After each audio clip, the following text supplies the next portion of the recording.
الحمد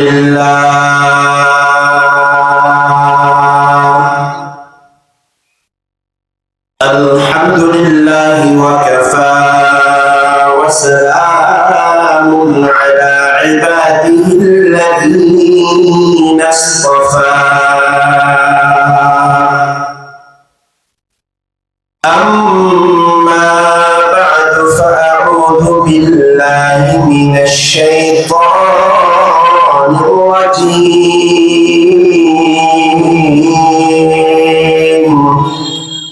بسم الله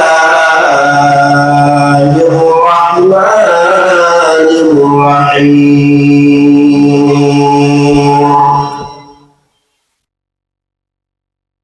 إنما المؤمنون الذين إذا ذكر الله وجلت قلوبهم وإذا تليت عليهم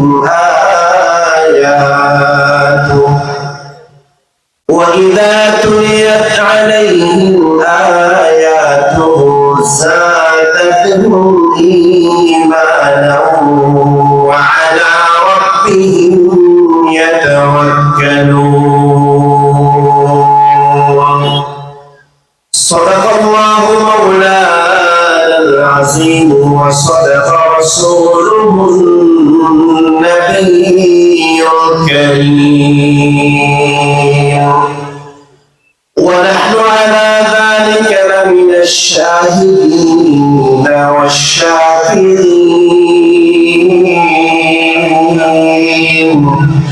والحمد لله رب العالمين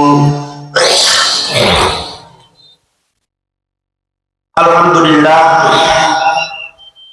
উকিয়া উপজেলার ৪ নম্বর আতারপাড়া ইউনিয়নের অন্তর্গত হাতিরপাড়া সিরাত কমিটির উদ্যোগে আয়োজিত হযরত মাওলানা সুবাই আহমদ রাহমাতুল্লাহি আলাইহি হুজুরের ইরশাদে সালাত ও ষষ্ঠ হিফজুল কোরআন প্রতিযোগিতা সিরাতুন নবী সাল্লাল্লাহু আলাইহি ওয়াসাল্লাম মাহফিলের আজকের সমাপনী অধিবেশনের সম্মানিত সভাপতি উপস্থিত মুআজ্জাজ উলামায়ে কেরাম মুরব্বিয়ান আযম যুবক ভাইরা মাইকের আওয়াজ যতদূর পর্যন্ত যাচ্ছে আমার পর্দার অন্তরালে সম্মানিত শ্রদ্ধেয় আমার উপদেরা সর্বপ্রথম মহান রব্বুল আলামিনের শাহী দরবারে শুকরিয়া আদায় করি যে মহান রব্বুল আলামিন আমাকে আপনাকে দুনিয়ার সমস্ত কাজকর্ম থেকে অবসর করে কোরআনের মাহফিলে আসার জন্য বসার জন্য তৌফিক দিয়েছেন। এজন্য আমরা সবাই মহান মালিকের দরবারে জবান খুলে উচ্চ কণ্ঠে শুকরিয়া আদায় করে বলি আলহামদুলিল্লাহ। একটু মুহাব্বতের আওয়াজ নিয়ে বলেন দেখি আমাকে আপনাকে কোরআনের মাহফিলে আসার জন্য তৌফিক দিয়েছেন কে? আল্লাহ তাআলা যদি তৌফিক না দিতেন আমি আপনি আসতে পারতাম? আল্লাহ তাআলা যে আমাদেরকে আসার জন্য তৌফিক দিয়েছেন সেজন্য আপনারা খুশি না বেজার? কারা কারা বেজার দোয়া করে দেখুন। মাশাআল্লাহ, খুশি কারা কারা তারা দোয়া করে দেখুন। নারে তাকবীর, আর জবান খুলে বলতে হবে নারে তাকবীর। আলহামদুলিল্লাহ, আল্লাহ তাআলা আমাদের সকলের আশা এবং বসাকে কবুল করেন, বড় করে বলেন আমিন। অনেক ভাইয়েরা রাস্তাঘাটে দাঁড়িয়ে আছেন, অযথা দোকান পাটে ঘোরাফেরা করে সময় নষ্ট করছে। আমরা আল্লাহর দরবারে দোয়া করি আল্লাহ তাআলা যেন সকলকে কোরআনের মাহফিলের প্যান্ডেলে এসে বসে নসিহত শুনে নিজেদের জীবনকে দামি বানানোর তৌফিক দান করেন, বড় করে বলেন আমিন। আমি আপনাদের সামনে কোরআনুল কারীমের একটা আয়াত তিলাওয়াত করেছি। এই আয়াতে আল্লাহ তাআলা দুনিয়ার বুকে যারা ঈমানদার হবে ঈমানদারদের পরিচয় আল্লাহ তাআলা তুলে ধরেছেন। প্রিয় হাজরিন, আপনারা জানেন গত কয়েক মাস আগে আমেরিকাতে প্রেসিডেন্ট নির্বাচন হয়েছে। আমেরিকার প্রেসিডেন্ট নির্বাচন হওয়ার পরে যে আরেকবার আমেরিকার প্রেসিডেন্ট হয়েছিল সে আবার দ্বিতীয়বার, মাঝখানে একটা বার ছিল, সে আবার দ্বিতীয়বার প্রেসিডেন্ট নির্বাচিত হয়েছে, তার নাম হলো ডোনাল্ড ট্রাম্প। কি না? Donald Trump. এই পাগলা গত 3-4 দিন আগে বলেছিল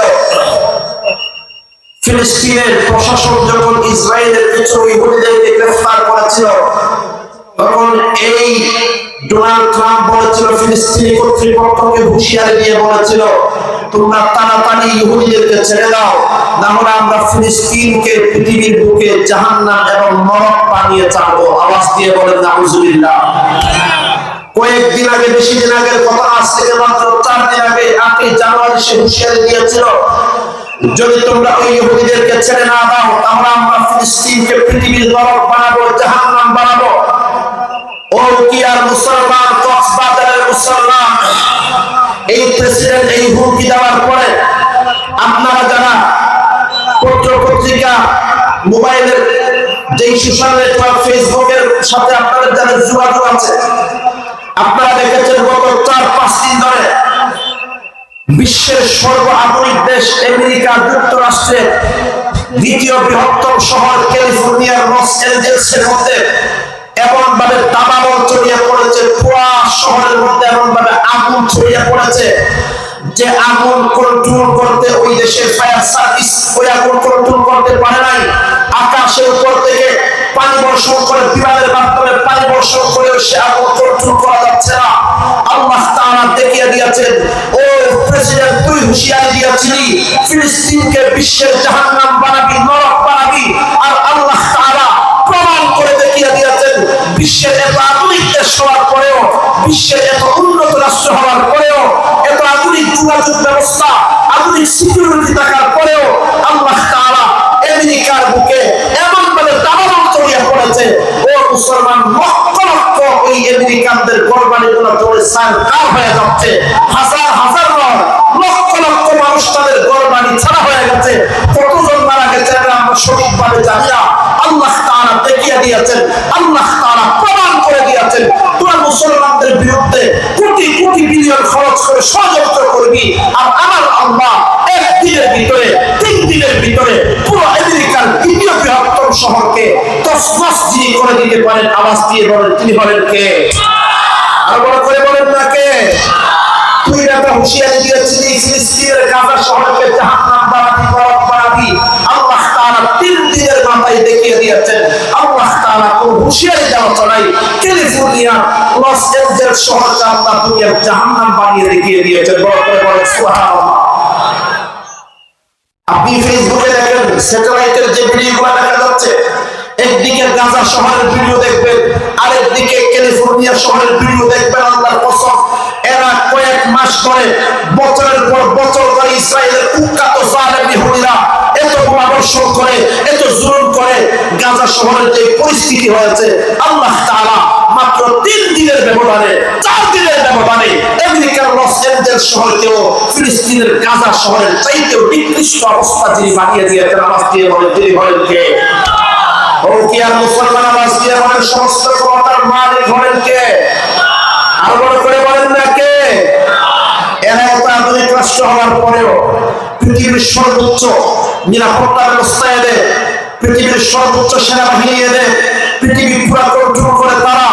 আল্লাহ তাআলা দেখিয়ে দিয়েছেন, আমি আল্লাহ যখন কাউকে ধরি, পুরা দুনিয়ার মানুষ মিলেও তাকে রক্ষা করতে পারে না। ঠিক না? বলে করে বলেন না? ও দুনিয়ার মুসলমান, আল্লাহ তাআলা শাসকদেরকে এই হুঁশিয়ারিটাই দিয়েছে। আমাদের বাংলাদেশের যারা 16 বছর ধরে ক্ষমতায় ছিল, তারা মনে করেছিল 2041 সাল পর্যন্ত তারা ক্ষমতার মসনদে থাকবে। তারা মনে করেছিল আমরা ক্ষমতা টিকিয়ে রাখার জন্য প্রয়োজন হলে লাখ লাখ মানুষের লাশ ফেলবো, তবুও আমরা ক্ষমতা ছাড়বো না। এই নিয়ত করে যারা বাংলার জমিনে 16 বছর ধরে বাংলাদেশটাকে একটা জেলখানা বানিয়ে ফেলেছিল, বাংলার জমিনে অসংখ্য উলামায়ে কেরামকে, তাওহীদি জামাতকে জেলখানার মধ্যে পচিয়ে যারা রেখেছিল 5 আগস্টের সময়, তাদেরকে বাংলার জমি থেকে চুলের মতো, শিয়ালের মতো ফালাতে বাধ্য করেছেন। যিনি আওয়াজ দিয়ে বলেন, তিনি হলেন কে? আওয়াজ দিয়ে বলেন, সকল ক্ষমতার মালিক হলেন কে? আল্লাহর ওয়াস্তে, আল্লাহর বান্দারা রাজনীতি করতে গিয়ে সকল ক্ষমতার উৎস জনগণ বলবেন না, এটা কুফরি কথা। আমার আপনার কোন ক্ষমতা আছে? আরে ভাই বলেন, ক্ষমতা আছে? বাংলাদেশের প্রধানমন্ত্রী, সাবেক প্রধানমন্ত্রীর অবস্থা দেখেছেন, পালানোর সময় নিজের ব্যবহৃত কাপড়গুলো পর্যন্ত নেওয়ার সুযোগ হয় না, কিনা বলেন? এত বড় বড় একটি মন্ত্রী রাষ্ট্রের মতো পালিয়ে যাচ্ছে, সেখানে আশ্চর্যগুলো পরিণত কোথা আছে? এই জন্য বাংলার মস্তে রাজনীতি করতে গিয়ে বলবেন না যে সকল ক্ষমতার মালিক জনগণ, এটা একটা কুফরি কথা। বলেন কি কথা? আওয়াজ দিয়ে বলেন, ক্ষমতার মালিক হলেন কে? যে আল্লাহ 3 দিনের ব্যবধানে আমেরিকাকে কবরস্থান বানাতে পারেন, ওই আল্লাহর হাতে ক্ষমতা আছে নাকি নাই? এজন্য আল্লাহ বললেন, বান্দা দুনিয়ার জমিনে নৈরাশ হওয়ার প্রয়োজন নাই, তুমি কখনো আল্লাহর রহমত থেকে নৈরাশ হও না। তুমি মনে করিও না তোমার কাছে পারমাণবিক বোমা নাই, পারমাণবিক বোমা তোমার কাছে না থাকতে পারে। আল্লাহর উপরে যদি পরিপূর্ণ বিশ্বাস তোমার অন্তরে থাকে, আল্লাহর কসম বিশ্বের সর্বাধিক দেশের বিরুদ্ধে তোমাকে বিজয় দান করতে পারেন। তিনি বলেন কে? আল্লাহ আমাদের সবাইকে বুঝা আমল করার তৌফিক দান করেন, দোয়া করে বলেন আমিন। যে আয়াত আমি তেলাওয়াত করেছি, এই আয়াতে আল্লাহ তাআলা ঈমানদারদের 5টি গুণের কথা বলেছেন এবং আল্লাহ তাআলা এর পরে বলেছেন এই 5টি গুণ দুনিয়ার জমিনে যারা অর্জন করতে পারবে, দুনিয়াতে যারা এই 5 গুণের গুণান্বিত হতে পারবে, আমি আল্লাহ তাদেরকে 3টা পুরস্কার দান করব। জবান করে বলেন সুবহানাল্লাহ। আল্লাহ তাআলা কুরআনুল কারীমের সূরাতুল আনফালের মধ্যে বলেন, উলাইকা হুমুল মুমিনুনা হাক্কান। ও কি আর মুসলমান পরদার আমাদের বাবুল, আল্লাহ তাআলা ডাক দিয়ে বলেন, আমার বান্দা, দুনিয়ার জমিনে যাদের ভিতরে 5টি গুণ থাকবে, যাদের ভিতরে 5টি কোয়ালিটি থাকবে, আমি আল্লাহ জানিয়ে দিলাম তারাই হলো 1 নাম্বার নির্ভেজাল খাঁটি ঈমানদার। এরপর আল্লাহ তাআলা জানিয়ে দিলেন, ও দুনিয়ার মুমিন, তোমার ভিতরে যদি 5টা গুণ অর্জন করতে পারো, আমি আল্লাহ তোমাদেরকে 1টা নয়, 2টা নয়, 3টা পুরস্কার দান করব। 1 নাম্বার পুরস্কার হলো লাহুম দারাজাতুল ইনদা রাব্বিহিম ওয়া মাগফিরাতুন ওয়া রিজকুন কারীম। আল্লাহ তাআলা জানিয়ে দিলেন, 1 নাম্বার পুরস্কার হলো বান্দা দারাজাতুল ইনদা রাব্বিহিম, বান্দা দুনিয়ার জমিনে 5টি গুণ অর্জন করবা, আমি আল্লাহ তোমাকে দুনিয়াতেও সম্মানের মালিক বানায়া দেব, পরকালেও তোমাকে আমি আল্লাহ সম্মানের মালিক বানায়া দেব। সুবহানাল্লাহ বলেন। এই দুনিয়ার মুসলমান, দুনিয়ার মধ্যে মানুষদেরকে দেখবেন, দুনিয়ার মানুষ সম্মান অর্জন করার জন্য লাখ লাখ নয় কোটি কোটি টাকা দুনিয়ার মানুষ খরচ করে সম্মান অর্জন করার জন্য। অথচ ভালো করে জেনে রাখবেন, দুনিয়ার মধ্যে সম্মান টাকার মাধ্যমে যে সম্মান অর্জন করা হয়, এই সম্মান আজকে আছে, কালকে কিন্তু থাকবে না। যতদিন পর্যন্ত ক্ষমতার চেয়ারে বসবেন, যতদিন পর্যন্ত ক্ষমতার চেয়ারে থাকবেন, ততদিন পর্যন্ত আপনার সম্মান থাকবে। আর যেদিন আপনি ক্ষমতার চেয়ার থেকে বহিষ্কৃত হয়ে যাবেন, ওই দিন দুনিয়ার জমিনে আপনাকে সালাম দেওয়ার মতো কেউ পাওয়া যাবে না। সেটা বলেন না? এরে আল্লাহর বান্দা, আমরা তো সচক্ষে পরিদর্শন করেছি, প্রত্যক্ষ করেছি। 16 বছর ধরে যারা বাংলার জমিনে ক্ষমতার মধ্যে ছিল, ক্ষমতা চলে যাওয়ার পর দেশের কত বড় বড় এমপি মন্ত্রীরা কেমন করে পালিয়ে গেছে আপনারা জানেন। একজন সাবেক মন্ত্রী ছিল আনিসুল হক, এই যখন পালিয়ে যাচ্ছে সমুদ্র পথে, নদী পথে, তার সাথে আরেকজন ছিল, তার নাম হলো সালমান রহমান কিনা। এই যে বাংলাদেশের ব্যাংকিং সেক্টরে যে দুর্নীতি, নৈরাজ্য, লুটপাট হয়েছে, বিশ্ব ডাকাতি হয়েছে, এই বিশ্ব ডাকাতির পিছনে অন্যতম কারিগর হল সালমান রহমান। সে একা কয়েকদিন আগে দেখলাম 57,000 কোটি টাকা সে একাই ব্যাংক থেকে হাতিয়ে নিয়েছে। আওয়াজ দিয়ে বলেন না আলহামদুলিল্লাহ। এ যখন পালিয়ে যাচ্ছে, পালিয়ে যাওয়ার সময় সারা জীবন মুখের মধ্যে দাড়ি ছিল, পালানোর সময় মুখের দাড়িগুলো শেভ করে ফেলেছে, একেবারে ক্লিন শেভ করে ফেলেছে। এমনি তো যুবক অবস্থায় দাড়ি শেভ করা গুলা, বৃদ্ধ অবস্থায় করা গুলা, কিন্তু দেখবেন বৃদ্ধ অবস্থায় যদি কেউ দাড়ি শেভ করে, তাকে দেখতে এত বিশ্রী লাগে। এরকম দাড়ি শেষ করে ফেলেছে, তাকে চিনাই যাচ্ছে না। নৌবাহিনীর সদস্যরা যখন গ্রেফতার করতে গেছে, আনিসুল হককে গ্রেফতার করে চলে আসতেছে, সালমান তো চিনে না। তখন আনিসুল হক বলে, ও প্রশাসনের বাইরেরা, আপনারা আমার নিয়ে চলে যাচ্ছে, অথচ আমি হলাম সামান্য একটা পুঁটি মাছ। আমি হলাম কি না, আমার মতো 1000 পুঁটি মাছ দিলে যে বোয়াল মাছ হবে, এটা নাম হলো সালমানের। আপনারা এখানে নিয়ে চলে যাচ্ছেন আমার নিয়ে। প্রশাসনের নৌবাহিনীর লোকেরা ভালো করে থাকায় পাহা, এটা তো পুঁটি মাছ নিয়ে যাচ্ছে, বোয়াল মাছ না নিয়ে কই যাবো, একেও গ্রেফতার করা হলো। তার একজন বলে, ভাই সারা জীবন দাঁড়িয়ে রাখলি, বুড়া অবস্থায় দাঁড়িয়ে শেষ করে ফেললি।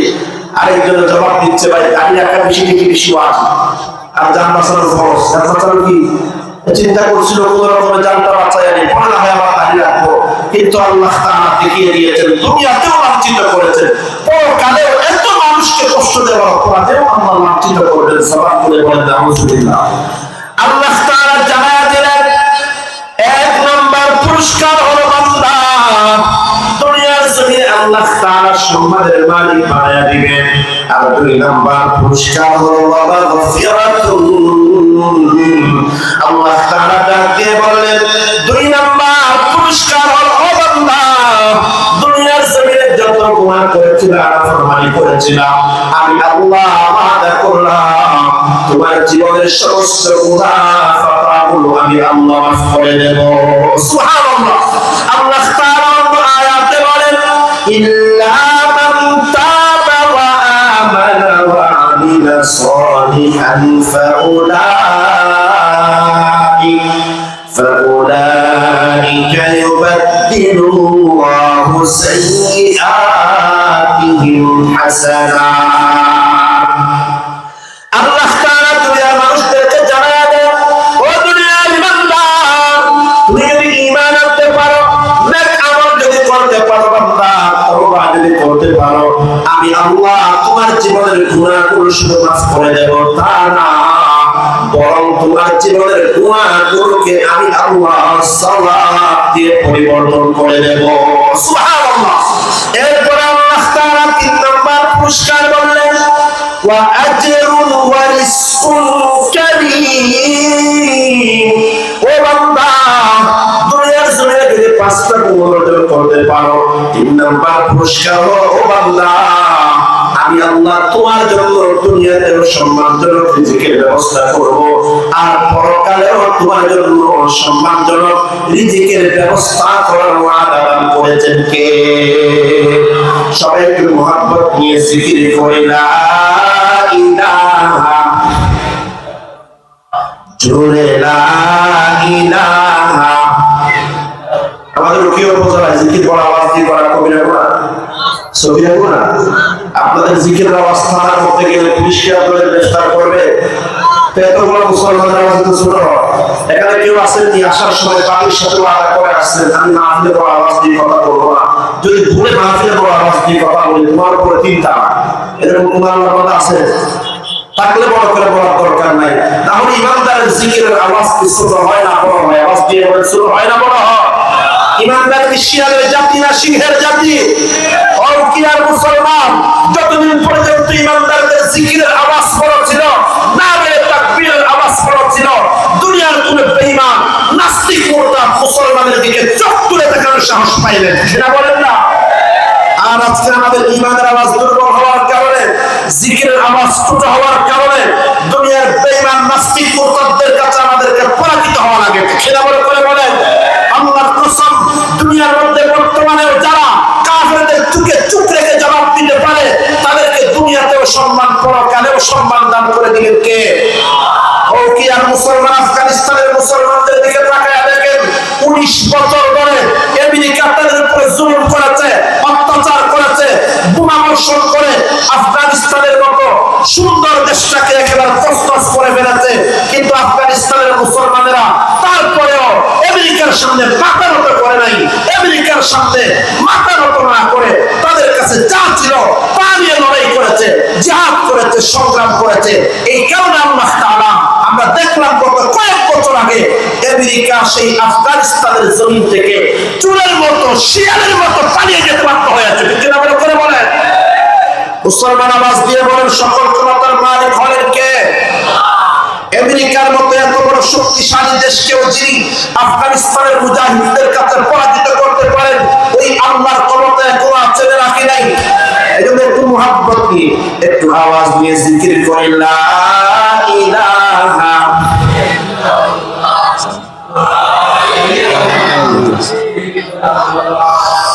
লা ইলাহা ইল্লাল্লাহ জুড়ে লা ইলাহা হাসবি রাব্বি জাল্লাল্লাহ মা ফি কলবি গায়রুল্লাহ লা ইলাহা ইল্লাল্লাহ জুড়ে লা इलाहा बता हमको तेरी राह किस तरफ है, तेरी राह पर चला हम तो खुदाया बुज़ुर्गी की नहीं हमको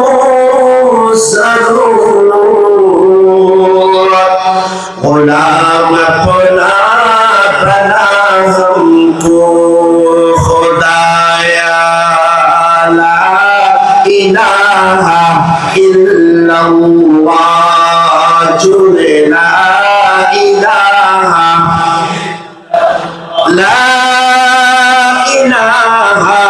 इल्लल्लाह मुहम्मदुर रसूलुल्लाह মুহাব্বত নিয়ে বলি সাল্লাল্লাহু আলাইহি ওয়াসাল্লাম। আলহামদুলিল্লাহ, সম্মানিত এলাকাবাসী, আমাদের মাঝে এখন উপস্থিত হয়েছেন আমাদের রৌকিয়া উপজেলার গৌরব উস্তাদুল আসাতিজা, আজকের এই সমাপনী দিবসের যিনি সভাপতি, রাজাপাড়া এমদাদুল উলুম ফাজিল মাদ্রাসার সম্মানিত সাবেক উপাধ্যক্ষ হযরতুল আল্লাহ মাওলানা খায়রুল বশর সাহেব হুজুর হাফিজাহুল্লাহ। হুজুর অসুস্থ, আল্লাহর দরবারে দোয়া করি আল্লাহ তাআলা যেন হুজুরকে শিফায়ে কামিলা আজলা কুল্লিয়া নসিব করে বড় করে বলেন আমিন। প্রিয় হাজরিন, তাহলে আল্লাহ তাআলা বললেন পাঁচটা গুণ অর্জন করলে তিনটা পুরস্কার আল্লাহ তাআলা দিবেন। এই পাঁচটি গুণ কি কি তা জানার দরকার আছে নাকি নাই? আল্লাহ তাআলা এক নাম্বার গুণ বললেন ইন্নামাল মুমিনুনা আল্লাযীনা ইযা যুকিরাল্লাহু ওয়াজিলাত কুলুবুহুম। আল্লাহ তাআলা এক নাম্বার গুণ সম্পর্কে বললেন, ও দুনিয়ার মানুষ, এক নাম্বার ইমানদারের গুণ হলো, ইমানদার হলো তারা ইমানদারের সামনে যখন আল্লাহর নামটা নেওয়া হয়, ইমানদারের অন্তরে আল্লাহর ভয় জাগ্রত হয়ে যায়। সুবহানাল্লাহ বলেন। এর কি আর মুসলমানের কোরআন আসতে বলেন, দুনিয়ার মধ্যে ইমানদার দুনিয়ার কাউকে ভয় করে না, ইমানদার কাউকে পরোয়া করে না, ইমানদারের মাথা দুনিয়ার মধ্যে কারো সামনে নত হয় না। একটু আওয়াজ দিয়ে বলেন, ইমানদার শুধুমাত্র পরোয়া করে, ভয় করে, ইমানদারের মাথাটা নত হয় শুধু একজনের সামনে। একটু আওয়াজ দিয়ে বলেন, তিনি বলেন কে? আল্লাহ তাআলা জানায়া দিলেন এটাই হলো ইমানদারের এক নাম্বার গুণ। ইমানদারের সামনে যখন আল্লাহর নামটা নেওয়া হয়, ইযা যুকিরাল্লাহ, আল্লাহর নাম যখন ইমানদারের সামনে নেওয়া হয়, ইমানদারের অন্তরে আল্লাহর ভয় জাগ্রত হয়ে যায়। ও কি আর মুসলমান, ইমানদারের সামনে আল্লাহর নামটা নেওয়ার পর ইমানদারের অন্তরে আল্লাহর ভয় জাগ্রত হয়। এই কথার ব্যাখ্যা কি? এই কথার ব্যাখ্যা করতে গিয়ে মুফাসসিরিনে কেরাম একটা ব্যাখ্যা করেছে, ইমানদারের সামনে আল্লাহর নাম নেওয়ার পর আল্লাহ ইমানদারের অন্তরে আল্লাহর ভয় জাগ্রত হয়।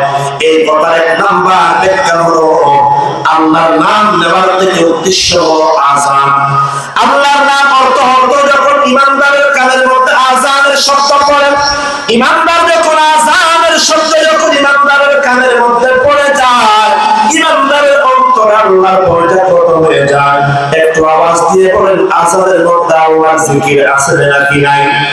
এটা আল্লাহর বান্দা, আযান হলো এমন একটা স্লোগান, নবীজি সাল্লাল্লাহু আলাইহি ওয়াসাল্লাম 23 বছরের নবুয়তের জীবনে আল্লাহর নবী যা যা জিনিসের দাওয়াত দিয়েছেন সবগুলো জিনিস আল্লাহ তাআলা আযানের ভিতরে ঢুকিয়ে দিয়েছেন।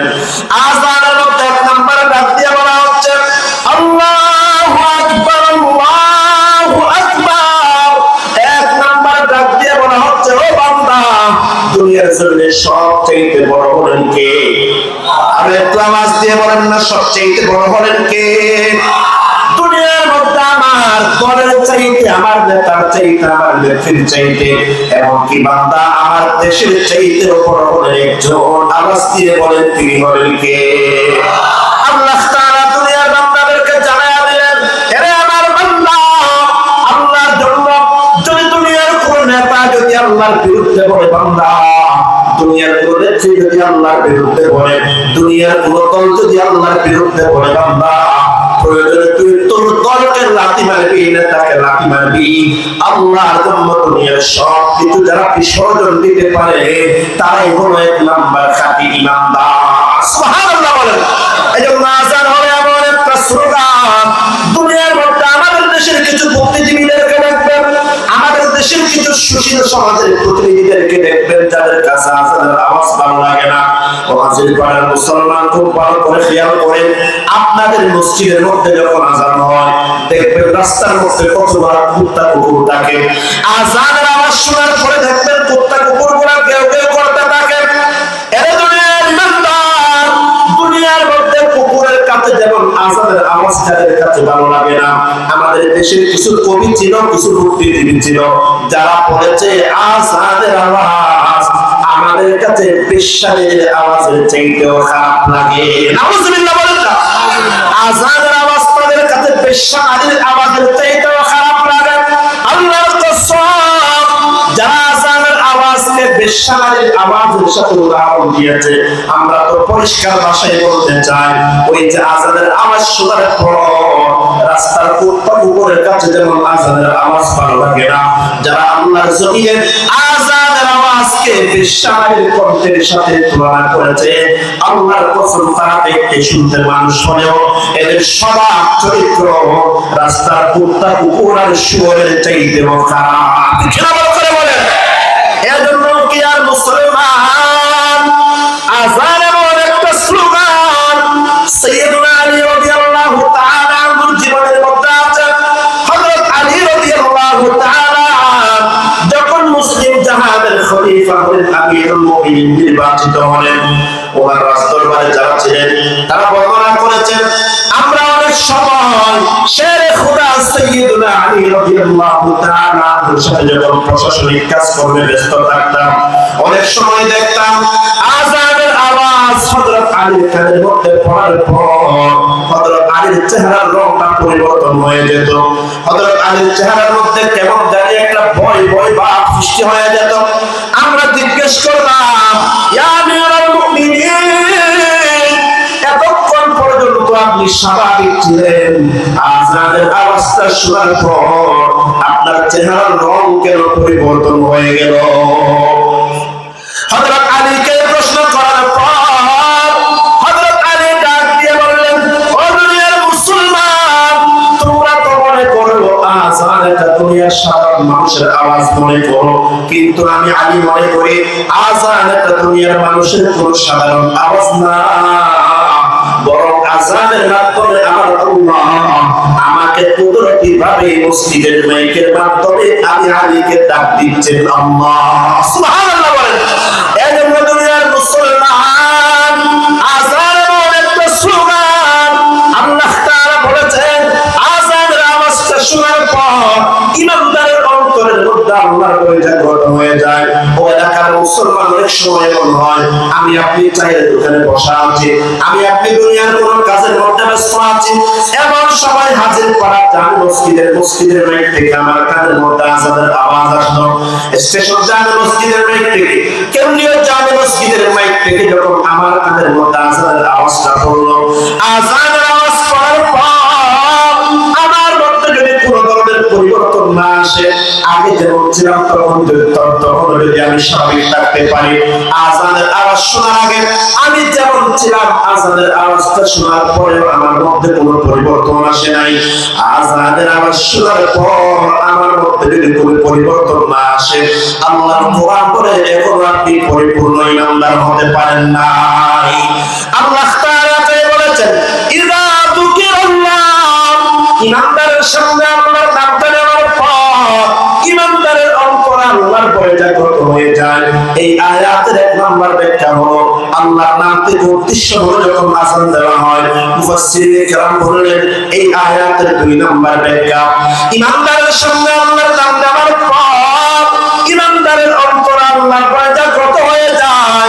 এই আয়াতের দুই নাম্বার ব্যাখ্যা হলো ইমানদার যখন এমন একটা নির্জন জায়গার মধ্যে থাকে যেখানে ইমানদারকে দুনিয়ার কেউ দেখবে না, পুলিশ দেখবে না, সিসি ক্যামেরার মধ্যে রেকর্ড হবে না, এমন নির্জন জায়গার মধ্যে ইমানদার যখন গুনার কাজ করার সুযোগ পায়, ইমানদার গুনার কাজ করার সুযোগ পাওয়ার পরেও যদি বান্দা গুনার কাজ না করে একমাত্র আল্লাহর উপরে যদি গুনার কাজটা ছেড়ে দেয়, ওই বান্দার দুনিয়া আখিরাতের সম্মান এবং মর্যাদা বাড়িয়ে দেওয়ার ওয়াদা করেছেন কে?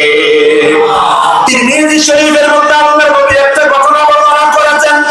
নবী করিম সাল্লাল্লাহু আলাইহি ওয়াসাল্লাম ইরশাদ করেন, হে আমার সাহাবীরা, বনি ইসরাঈলের মধ্যে একজন মানুষ ছিল যার নাম ছিল কিফিল।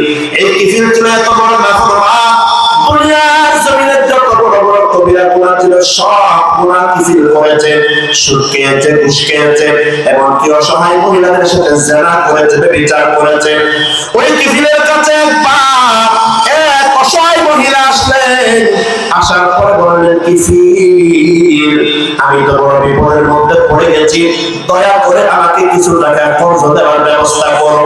কিফিল ডাক দিয়ে বললেন, মহিলা, তুমি জানো দুনিয়ার মধ্যে আমি কাউকে ফ্রিতে একটা টাকাও কর্জ দিই না। যদি তুমি আমার কাছ থেকে কর্জ নিতে চাও, এক মাস পরে ডাবল টাকা সুদ সহ আমারে ফেরত দিতে হবে। আর যদি ফেরত দিতে না পারো, এক মাস পরে তোমাকে আমার সাথে জিনা ব্যভিচার করতে হবে। আউযুবিল্লাহ বলেন। নবীজি সাল্লাল্লাহু আলাইহি ওয়াসাল্লাম ইরশাদ করেন, কাদাল ফাকর আন ইয়াকুনা কুফরা। অনেক সময় দারিদ্রতা এমন একটা অভিশাপ, অনেক সময় মানুষ দারিদ্রতার কারণে কুফরি গুনাহ পর্যন্ত করে ফেলে। নাউজুবিল্লাহ বলেন। পার্বত্য চট্টগ্রামের খবর নিয়ে দেখেন, কত আল্লাহর বান্দা আগে মুসলমান ছিল, টাকার লোভে পড়ে অভাবের কারণে ঈমান বিক্রি করে দিয়ে খ্রিস্টান হয়ে যাচ্ছে। আওয়াজ দিয়ে বলেন নাউজুবিল্লাহ। এই যে আমাদের রোহিঙ্গা ভাই বোনেরা বাংলাদেশে হিজরত করে আসছে, ঈমান আমল বাঁচানোর জন্য বাংলাদেশে এসেছে, কিন্তু বাংলাদেশে আসার পরে অনেক রোহিঙ্গা ভাই বোনেরা ঈমান বিক্রি করে দিয়ে খ্রিস্টানের দলে নাম লেখাচ্ছে। একটু আওয়াজ দিয়ে বলেন নাউজুবিল্লাহ। এজন্য দুনিয়ার মুসলমান, নবীজি বললেন, কাদাল ফাকর আন ইয়াকুনা কুফরা। দারিদ্রতা অনেক সময় মানুষকে কুফরি গুনাহ পর্যন্ত নিয়ে যায়। আপনারা যারা দাঁড়িয়ে আছেন, আপনাদের কষ্ট হচ্ছে, আমরা দেখতে পাচ্ছি। বসার জন্য যেহেতু জায়গা আছে, মেহেরবানি করে আপনারা যারা দাঁড়িয়ে আছেন, বসার জন্য যেহেতু পর্যাপ্ত পরিমাণে স্পেস জায়গা খালি আছে, আপনারা একটু কষ্ট করে সামনের ফাঁকা জায়গাগুলো পূরণ করে বসে পড়েন। আল্লাহর রাস্তায় মাহফিলের সৌন্দর্য রক্ষা করার জন্য সবাই মাহফিলের প্যান্ডেল স্তরে বসে পড়ে। আল্লাহ তাআলা সবাইকে সুন্দরভাবে সুশৃঙ্খলভাবে মাহফিলে বসে বয়ান শুনে নিজেদের জীবনকে দামি বানানোর তৌফিক দান করে বলেন আমিন। কিফিল ডাক দিয়ে বললেন, মহিলা, আমি তোমাকে কর্জ দিতে পারি একটা শর্ত, এক মাস পর আমার টাকাটা ডাবল করে সুদ সহ ফেরত দিতে হবে। আর যদি আমার টাকা ফেরত দিতে না পারো, তাহলে তোমাকে আমার সাথে জিনা ব্যভিচার করতে হবে। মহিলা মজবুর হয়ে, বাধ্য হয়ে শর্তের উপর রাজি হয়ে গেল। কর্জ নিয়ে চলে যাওয়ার এক মাস পর মহিলা যখন কিফিলের দরবারে আসলো, কিফিল ডাক দিয়ে বলল, মহিলা, আমার কর্জের টাকা সুদ সহ আমাকে ফেরত দিয়ে দাও। মহিলা ডাক দিয়ে বললেন, ওরে কিফিল, আমি তো তোমার কর্জের টাকার ব্যবস্থা করতে পারি না। তখন কিফিল ডাক দিয়ে বলল, তাহলে আমার সাথে জিনা করার জন্য প্রস্তুত হয়ে যাও।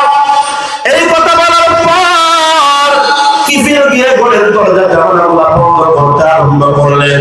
তখন কিফিল লক্ষ্য করে দেখলেন, ওই মহিলা জামাতের এক কোণার মধ্যে দাঁড়ায়, ওই মহিলার দুই চোখ দিয়ে টপ টপ করে পানি বের হওয়া আরম্ভ হয়ে গেছে।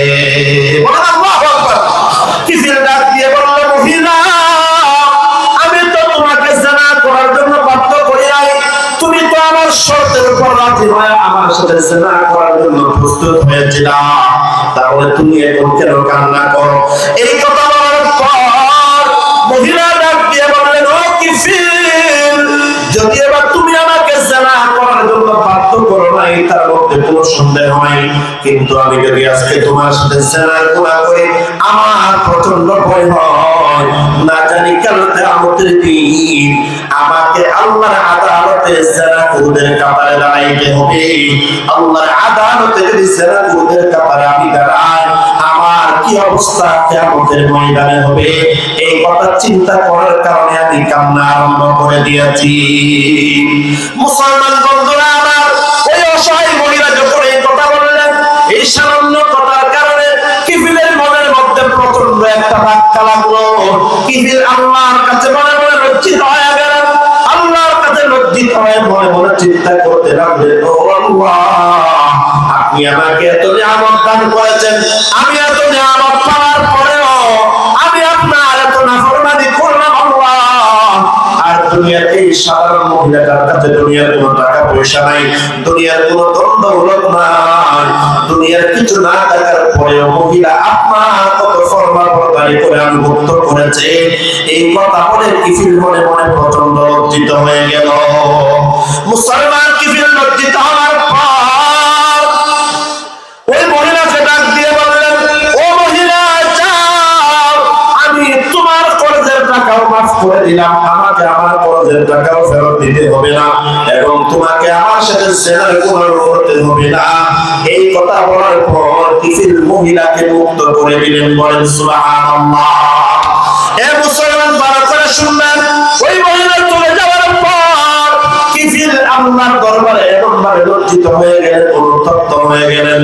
হাদিসের মধ্যে আছে ওই রাতের মধ্যে কিফিলের মরণ হয়ে গেল। এ আল্লাহর বান্দা একটু আওয়াজ দিয়ে বলেন, আমার মরণ কখন হবে, আপনার মরণ কখন হবে, এটা দুনিয়ার কেউ জানে না, জানেন একজন। আওয়াজ দিয়ে বলেন, তিনি হলেন কে? আমার আপনার দুনিয়াতে কার মরণ কখন হবে এটা দুনিয়ার কেউ জানে না, কোন জ্যোতিষী জানে না, দুনিয়ার কেউ জানে না, জানেন একজন। আওয়াজ দিয়ে বলেন না, তিনি হলেন কে? আজকে আমি যুবক, আমি এখন মনে মনে চিন্তা করে বসে আছি, আমার বয়স মাত্র এখন 30 বছর 20 বছর, আমি এখনো নামাজ দোয়া করি না, আল্লাহর বিধান মানি না। কেন? আমি দাড়ি সাদা হওয়ার পরে, নাতি নাতনিদেরকে বিয়ে দেওয়ার পরে আমি নামাজ দোয়া আরম্ভ করবো। ও দুনিয়ার যুবক, তোমাকে দুটা কে দিয়েছে? কে বলেছে তুমি আরো 30 বছর হায়াত পাবে? আমি আজকে রাত্রে ঘুমাবো, আপনি আজকে রাত্রে ঘুমাবেন, আগামীকাল জীবিত অবস্থায় ঘুম থেকে জাগ্রত হতে পারবো, এই গ্যারান্টি দেওয়ার মতো কোনো বাপের বেটা দুনিয়াতে আছে? এরা আল্লাহ বান্দা আমার মতো আপনার মতো কত সুস্থ মানুষ, কোন রোগ ছিল না, কিছু ছিল না, হঠাৎ করে স্ট্রোক করে মারা যায়, হঠাৎ করে হার্ট অ্যাটাক করে মারা যায়, এরকম হাজারো ঘটনা দুনিয়ার জমিনে আছে না নাকি নাই? এরা আল্লাহর বান্দার জন্য কার মরণ কখন আসবে দুনিয়ার কেউ জানে না। মওত কো সমঝা হে গাফিল ইখতিতামে জিंदगी दर हकीकत मौत है सुबह दवामे जिंदगी। এজন্য কিফিল ওই রাতে মারা গেল। কিফিল মারা যাওয়ার পর এলাকার সব মানুষ খুশি হয়ে গেল, এলাকার মানুষ খুশি হয়ে গেল। এই আল্লাহ বান্দা দুনিয়ার মধ্যে দেখবেন দুই প্রকারের মানুষ পাওয়া যায়। এক প্রকারের মানুষ হলো তারা যারা মারা যাওয়ার পর এলাকার সবগুলো মানুষ খুশি হয়ে যায়। মারা যাওয়ার পর মৃত্যুর সংবাদ শুনে মিষ্টি বিতরণ করে এমন ঘটনাও আছে নাকি নাই? আবার আল্লাহর জমিনে অনেক আল্লাহর বান্দা আছে, তারা মারা যাওয়ার পর দুনিয়ার সব মানুষের চোখ দিয়ে পানি বের হয়, দুনিয়ার সবগুলো মানুষ টেনশনের মধ্যে পড়ে যায়। এই আল্লাহর বান্দা, একদিন আমাকে আপনাকে মরতে হবে। চিন্তা করে দেখেন, মারা যাওয়ার পর দুনিয়ার মানুষ আমার মৃত্যুর সংবাদ শুনে মিষ্টি বিতরণ করবে, নাকি আমার আপনার মৃত্যুর সংবাদ শুনে দুনিয়ার মানুষ কান্না করবে? এটাই হলো চিন্তার বিষয়। ওই রাতে যখন কিফিলের মরণ হয়ে গেল, কিফিল মারা যাওয়ার পর এলাকার মানুষ তো খুশি হয়ে গেল, বলল জালেমটা মারা গিয়েছে, ভালো হয়েছে, আমাদের এলাকার মধ্যে অনেক নাফরমানি করতো, আমাদের এলাকার মধ্যে অনেক গুনাহের কাজ করতো। এই কথা বলে বলে কোনো মানুষ কিফিলের বাড়িতে যায় না। কেউ যখন কিফিলের বাড়িতে যায় না, এলাকার কয়েকজন মানুষ যখন কিফিলের বাড়িতে গেল, কিফিলের বাড়িতে যাওয়ার পর তারা দেখলো ঘরের দরজার মধ্যে একটা বিশাল আরবি লাইন লেখা। যে আরবি লেখাটা দেখার পরে তারা বুঝলো এটা দুনিয়ার কোনো মানুষের হাতের লেখা হয় না, এটা হলো আসমানের নূরের তৈরি ফেরেশতা লিখে দিয়েছে। এখানে লেখা হয়েছে ইন্নাল্লাহা ক্বাদ গফারাল কিফিল, আল্লাহ তাআলা এই কিফিলের জীবনের সমস্ত গুনাহ খাতাগুলো মাফ করে দিয়েছে। সুবহানাল্লাহ বলেন। ওই জামানার যিনি পয়গম্বর ছিলেন উনি আল্লাহর কাছে প্রশ্ন করলেন, ও শাহজিমের মালিক আল্লাহ, কিফিল এত বড় নাফরমান ছিল, এত বড় পাপী ছিল, গুনাহগার ছিল আল্লাহ, এই কিফিল মারা যাওয়ার পরে তাকে আপনি এত সম্মান কেন দিলেন? এই কিফিল মারা যাওয়ার পর তার দরজার মধ্যে আপনি গুনাহ মাফ করে দেওয়ার ঘোষণা কেন দিয়ে দিলেন? আল্লাহ তাআলা জানিয়ে দিলেন, ও পয়গম্বর, যদিও বা কিফিল গুনাহগার ছিল, নাফরমান ছিল, পাপী ছিল, তার মধ্যে কোনো সন্দেহ ছিল না, কিন্তু এই কিফিল মারা যাওয়ার আগে এমন একটা কাজ করেছে। কিফিল মারা যাওয়ার আগে একটা মহিলার সাথে নির্জন কামরার মধ্যে ছিল। ওই জায়গার মধ্যে গুনাহ করলে দুনিয়ার কোনো পুলিশ দেখতো না, দুনিয়ার কোনো সিসি ক্যামেরার মধ্যে রেকর্ড হতো না, কিন্তু কিফিল ওই নির্জন জায়গার মধ্যে ওই মহিলাকে একা পাওয়ার পরেও জেনা করে না। একটু আওয়াজ দিয়ে বলেন কার বয়ে? আমি আল্লাহর বয়ে কিফিল নির্জন জায়গার মধ্যে গুনাহ করে নাই, কিফিল নির্জন জায়গার মধ্যে জেনা করে নাই। আমি আল্লাহ তো বলেছিলাম ইদা যুকিরাল্লাহু ওয়াজিলাত কুলুবুহুম, ইমানদারের সামনে আল্লাহর নাম দেওয়ার পর ইমানদার যদি গুনাহের কাজটা ছেড়ে দেয়, ওই ইমানদারের সম্মান এবং মর্যাদা বাড়িয়ে দেওয়ার ওয়াদা করেছেন কে? ইমানদারের 5 গুণের 1 নাম্বার গুণ হলো এটা। 2 নাম্বার গুণ ওয়া ইযা তুলিয়াত আলাইহিম আয়াতুহু যাদাতুহুম ঈমানা। ইমানদারের 2 নাম্বার গুণ হলো ইমানদারের সামনে যখন কোরআনের আয়াত তেলাওয়াত করা হয়, আল্লাহ তাআলা জানিয়ে দিলেন ইমানদারের সামনে যখন কোরআনের আয়াত তেলাওয়াত করা হয়, ইমানদারের ঈমানটা বাড়িয়ে দেন কে?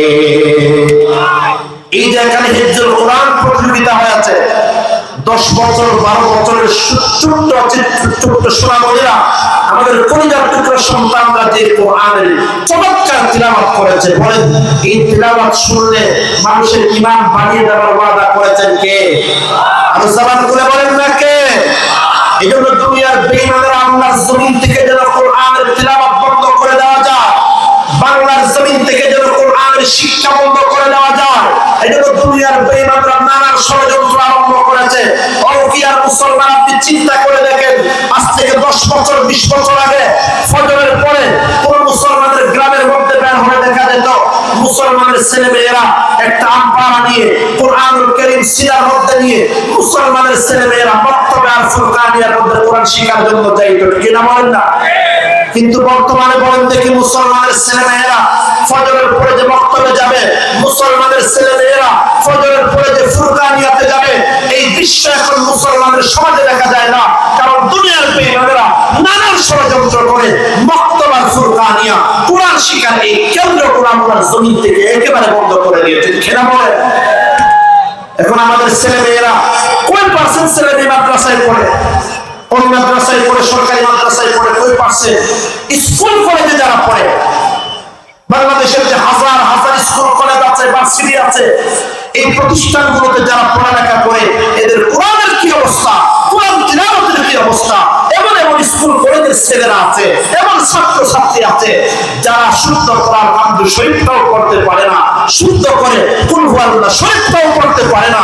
বাবা মা মারা যাওয়ার পরে বাবা মায়ের জন্য রব্বির হামহুমা কামা রাব্বায়ানি সগীরা বলে দোয়াটাও পড়তে জানে না, এমন অনেক সন্তান আমার আপনার দেশে আছে না কি তাই বলেন? এই জন্য দুনিয়ার মুসলমানেরা আজকে আমাদের সমাজের মধ্যে দেখবেন আমাদের ছেলে মেয়েরা দিন দিন বেয়াদব হয়ে যাচ্ছে, মুরব্বিদের সাথে বেয়াদবি করে, মা বাবার সাথে বেয়াদবি করে, মা বাবার গায়ে হাত তুলে, অনেক সময় আমরা শুনি মা বাবাকে ঘর থেকে বের করে বৃদ্ধাশ্রমে পাঠিয়ে দেয়। এমন ঘটনা আমার আপনার সমাজের মধ্যে আছে নাকি নাই? ও কি আর মুসলমানের জন্য শুধু ছেলে মেয়েদেরকে দোষ দেওয়া লাভ নাই? ছেলে মেয়ে বাবা মায়ের সাথে বেয়াদবি করে একা যেমন অপরাধ, আমি বাবা মা হয়ে আমি আমার ছেলে মেয়েদেরকে যদি কোরআনের শিক্ষা যদি দিতে না পারি, আমি আমার ছেলে মেয়েদেরকে মাদ্রাসা শিক্ষা যদি কোরআন হাদিসের শিক্ষা যদি দিতে না পারি, আমি আমার ছেলে মেয়েদেরকে সেই শিক্ষা যদি দিতে না পারি, যেই শিক্ষার মধ্যে বলা হয়েছে রাদার রাব্বি ফি রিদাল ওয়ালিদ ওয়া সাখাতুর রাব্বি ফি সাখাতিল ওয়ালিদ, যে কোরআন হাদিসের মধ্যে বলা হয়েছে তুমি তোমার মা বাবাকে রাজি করাবা, তুমি তোমার মা বাবাকে যদি রাজি করতে পারো, তোমার উপরে স্বয়ং আল্লাহ রাব্বুল আলামিন রাজি হয়ে যাবে। সুবহানাল্লাহ। আর যদি বান্দা তুমি তোমার মা বাবাকে নারাজ করো, তুমি তোমার মা বাবার চাওয়া যদি কেন করে ফেলো, মনে রাখবেন আপনার উপর স্বয়ং রব্বুল আলামিন নারাজ হয়ে যাবেন। ও দুনিয়ার মুসলমান, আমি আপনি যদি আমাদের ছেলে মেয়েদেরকে সেই কোরআনের শিক্ষা যদি দিতে পারতাম, আমাদের ছেলে মেয়েরা মা বাবার সাথেও বেয়াদবি করতো না, বরং মা বাবাকে নিজের জন্য জান্নাত কামাই করার একটা ওসিলা মনে করতো। এজন্য আমাদের ছেলে মেয়েদেরকে মাদ্রাসার মধ্যে নুরানি মাদ্রাসা আছে, বাংলার জমিনে লক্ষ লক্ষ নুরানি মাদ্রাসা আছে। আমি আপনাদেরকে বলছি না সবগুলা ছেলে মেয়েদেরকে মাদ্রাসার মধ্যে পড়ায়া বড় বড় মুফতি মুহাদ্দিস বানায়া ফেলেন, এটা কিন্তু ফরজ না। কিয়ামতের মধ্যে যদি কয়েক শত আলেম যদি উপযুক্ত আলেম যদি তাকে সবার পক্ষ থেকে দায়িত্ব আদায় হয়ে যাবে, কিন্তু ও মুসলমান, ইসলামের প্রাথমিক শিক্ষা জানা, নামাজ শুদ্ধ করে পড়তে পারা, কোরআনুল কারীম শুদ্ধ করে পড়তে পারা, যে পরিমাণ শরীয়তের জ্ঞান থাকলে একজন মানুষ মুসলমান হিসেবে দুনিয়াতে বেঁচে থাকতে পারে, এই পরিমাণ জ্ঞান অর্জন করা প্রত্যেক মুসলমানের উপরে ফরজ করে দিয়েছেন কে? নবীজি ইরশাদ করেছেন তালাবুল ইলমি ফরিদাতুন আলা কুল্লি মুসলিম। নবীজি ইরশাদ করেন দ্বীন ইলম, যে পরিমাণ দ্বীন ইলম অর্জন করলে আপনি মুসলমান হিসেবে দুনিয়ার জমিনে বেঁচে থাকতে পারবেন, এই পরিমাণ দ্বীন ইলম অর্জন করা প্রত্যেক মুসলমানের উপরে আল্লাহ তাআলা ফরজ করে দিয়েছে। সুবহানাল্লাহ। এজন্য আল্লাহ তাআলা বললেন ইমানদারের দুই নাম্বার গুণ হলো, ইমানদারের সামনে যখন আল্লাহর কোরআনের তেলাওয়াত করা হয়, ইমানদারের ঈমানটাকে আল্লাহ তাআলা বাড়িয়ে দেন। ইমানদারের তিন নাম্বার গুণ হলো ওয়া আলা রাব্বিহিম ইয়াতাওয়াক্কালুন। ইমানদারের তিন নাম্বার গুণ হলো ইমানদার দুনিয়ার সর্ব অবস্থায়, দুনিয়ার যে কোনো অবস্থায় ইমানদার নয়রাশ হয় না। ইমানদার সর্ব অবস্থায়, বিপদের মধ্যে বলেন, সুখের মধ্যে বলেন, দুঃখের মধ্যে বলেন, ইমানদার সর্ব অবস্থায় ভরসা করে একজনের উপর আওয়াজ দিয়ে বলেন, তিনি বলেন কে? একটু আওয়াজ দিয়ে বলেন না, আমাকে আপনাকে বিপদের মধ্যে ফেলেন কে?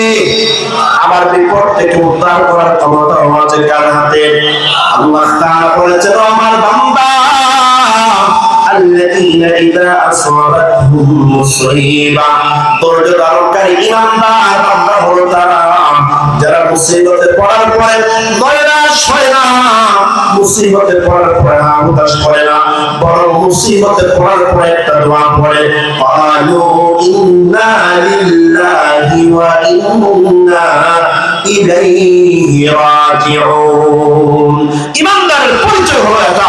ঈমানদার মুসিবতে পড়ার পরে এই দোয়াটা পড়ে, ইন্না লিল্লাহ। একটু আওয়াজ দিয়ে বলেন আমরা সবাই হলাম কার জন্য? ওয়া ইন্না ইলাইহি রাজিউন। আবার আমাদেরকে আল্লাহর দিকে ফেরত যেতে হবে, আল্লাহর কাছে প্রত্যাবর্তন করতে হবে। এইজন্য মুসলমান কোন মানুষ মারা যাওয়ার পর মাটি দেওয়ার সময়, দাফন করার সময় একটা দোয়া আমরা পড়ি, মিনহা খালাকনাকুম ওয়া ফিহা নুঈদুকুম ওয়া মিনহা নুখরিজুকুম তারাতান উখরা। আমরা মাটি দেওয়ার সময় পড়ি মিনহা খালাকনাকুম, আল্লাহ জানিয়ে দিয়েছেন বান্দারে তোকে আমি আল্লাহ মাটি দ্বারাই সৃষ্টি করেছি। তোমার আদি পিতা আদম আলাইহিস সালামকে মাকে দিয়ে আমি আল্লাহ বানিয়েছি। ওয়া ফিহা নুঈদুকুম, মারা যাওয়ার পর তোমাদেরকে আবার মাটিতেই দাফন করা হবে। ওয়া মিনহা নুখরিজুকুম তারাতান উখরা, আবার তোমাদেরকে কিয়ামতের দিন এই মাটি থেকে দ্বিতীয়বার জীবিত করবেন কে? এজন্য মুসলমান আল্লাহ তাআলা বললেন ইমানদারের 3 নাম্বার পরিচয় হলো ইমানদার সদা সর্বদা আল্লাহর উপর ভরসা করে। ইমানদারের 4 নাম্বার পরিচয় হলো আল্লাযীনা ইউকিমুনাস সালাহ। ইমানদার দুনিয়ার যে কোনো অবস্থায় নামাজ ছেড়ে দেয় না। ইমানদার দুনিয়াতে যত ব্যস্ত থাকুক না কেন, যত কাজকর্ম থাকুক না কেন, ইমানদার দুনিয়ার সবগুলা কাজ ছেড়ে দিতে পারে, কিন্তু নামাজ হওয়ার পরে ইমানদার কখনো নামাজ ছাড়তে পারে না। ইমানদারের 4র্থ নাম্বার গুণ হলো এটা, ইমানদার সদা সর্বদা 5 ওয়াক্ত নামাজ আদায় করে।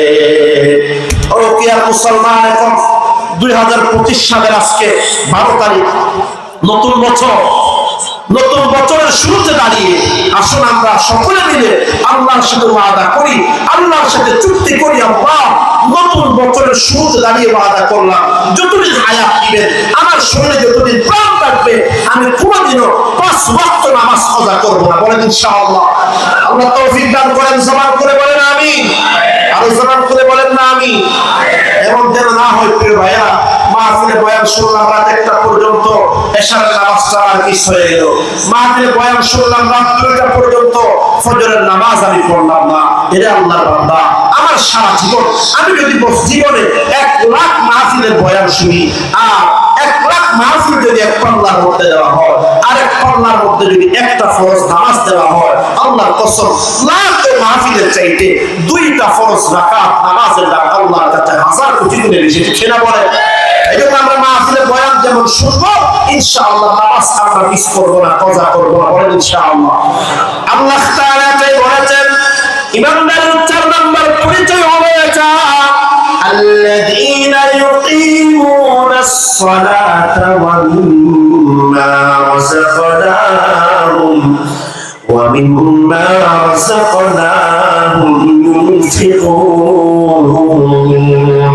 ইমানদারের 5 নাম্বার পরিচয় হলো, আমি আল্লাহ ইমানদারকে যা রিজিক দিয়েছি, ইমানদারকে আমি আল্লাহ যা সম্পদ দিয়েছি, আমি আল্লাহর দেওয়া সম্পদ থেকে ইমানদার যাকাত আদায় করে ইমানদারের উপর নামাজ যেমন আল্লাহ তাআলা ফরজ করে দিয়েছেন, এরে আল্লাহর বান্দা, রমজানের রোজা যেমন আল্লাহ তাআলা আমাদের উপর ফরজ করে দিয়েছেন, ধনী ব্যক্তি যারা আছে, যাদের কাছে আল্লাহ তাআলা নেশাব পরিমাণ সম্পদ দিয়েছেন, নেশাব পরিমাণ সম্পদের মালিক যারা, তাদের উপরে বছরে একবার যাকাত আদায় করাটাও ফরজ করে দিয়েছেন কে?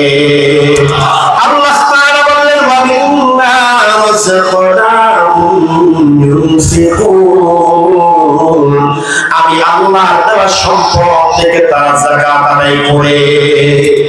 আমাদের বাংলাদেশের জন্য একটা বড় দুঃখের বিষয়, আমরা নামাজ পড়ি, রোজা রাখি, অন্যান্য ইবাদতগুলো মোটামুটি করি, কিন্তু ফরজ একটা ইবাদত যাকাত আদায় করার বেলায় আমরা খুব বেশি উদাসীন এবং গাফেল।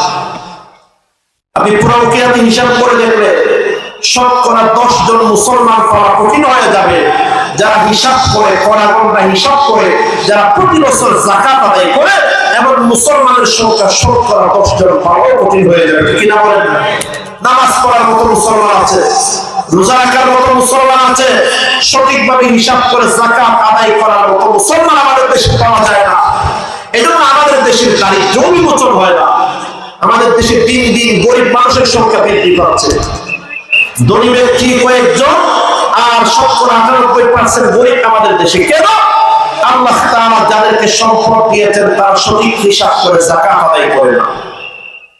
অথচ আল্লাহ তাআলা বলেছেন, ওয়া ফি আমওয়ালিহিম হাক্কুল লিস-সাইলি ওয়াল মাহরুম। আল্লাহ তাআলা ডাক দিয়ে বলেন, ও আমার বান্দা, তুমি মনে করিও না তোমার সম্পদ এটা শুধু তোমার জন্য।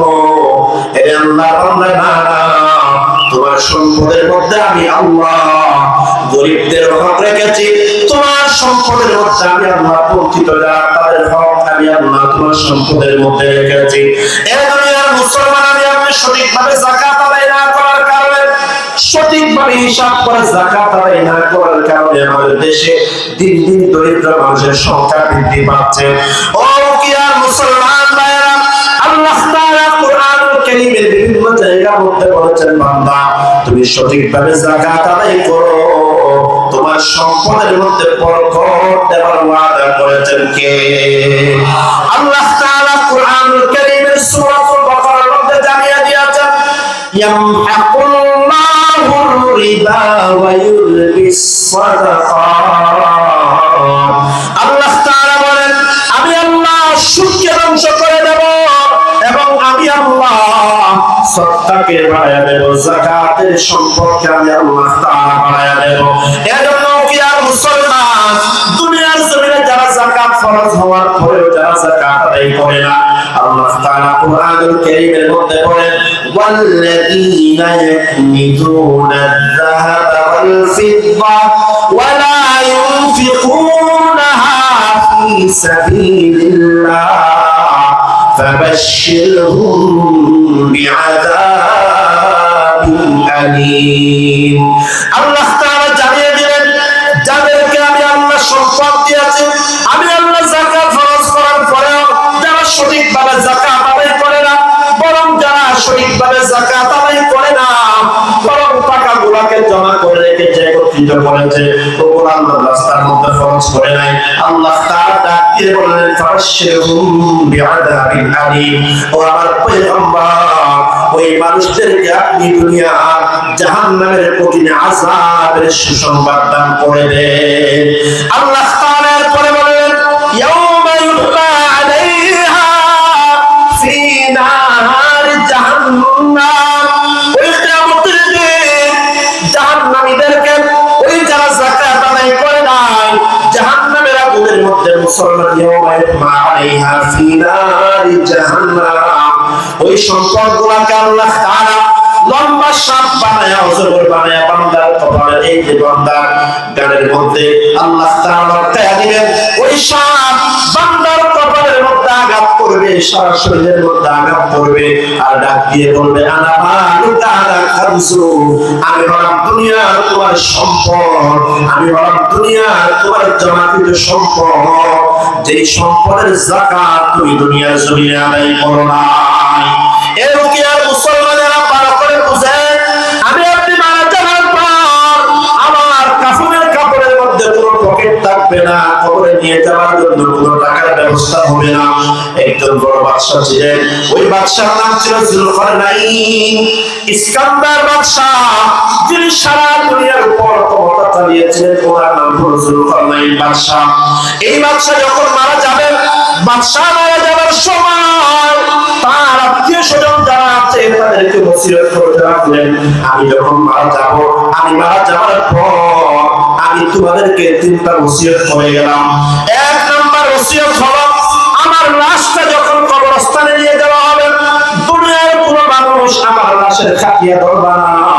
আমার দেশের মধ্যে যারা বড় বড় ডাক্তার আছে, বড় বড় এমবিবিএস এমসিবিএস ডাক্তার আছে, শুধুমাত্র তারা আমার লাশের খাটিয়া গ্রহণ করবা। আর আমার দুই নম্বর ওসিয়ত হলো, আমি মারা যাওয়ার পর আমার লাশটা যখন কবরে নিয়ে যাওয়া হবে, কবরস্থানে নিয়ে যাওয়ার সময় আমার দুইটা হাত ওই যে কাফনের, ওই যে মুসলমান লাশের খাটিয়া আছে, ওই খাটিয়ার বাহিরে আমার দুইটা হাত বের করে দিবা। আত্মীয় স্বজন অবাক হয়ে গেলেন, আপনি মারা যাওয়ার পর আপনার লাশটাকে দুনিয়ার বড় বড় ডাক্তাররা কেন গ্রহণ করবে? আপনার লাশটা কবরস্থানে নিয়ে যাওয়ার সময় আপনার দুইটা হাত কেন বাইরে বের করে দিতে হবে?